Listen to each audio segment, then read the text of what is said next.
Danas pravimo jednu jako ukusnu čorbicu i to od 3 vrste luka.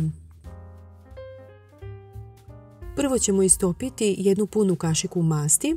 Kada se mast dobro zagreje, dodat ćemo 200 g izrendanog crnog luka ili 2 veće glavice.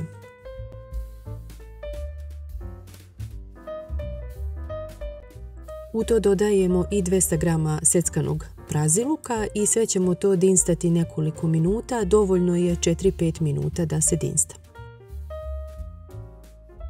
Nakon par minuta dinstanja dodat ćemo 100 g izrendanog krompira ili to otprilike jedan veći krompir.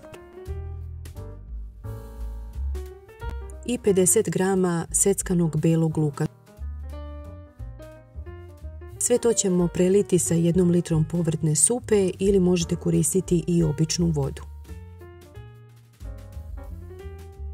Od začina ćemo koristiti malo bibera po ukusu i jednu kašičicu soli.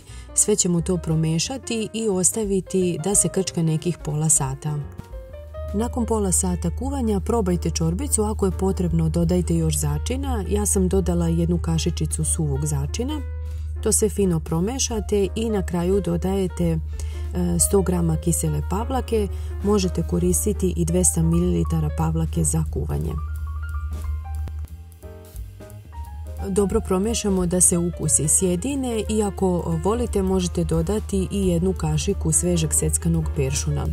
Ovu čorbu je sada potrebno izblendati, međutim ja to nisam radila zato što moji ukućani ne vole krem čorbe, više vole ovako komadiće povrća, a vi možete izblendati i dobit ćete jednu finu kremastu čorbicu. Obavezno je pripremite jer je jako ukusna i vrlo lako se sprema, a mi se vidimo u nekom narednom videu. Puno vas pozdravljam. Ćao!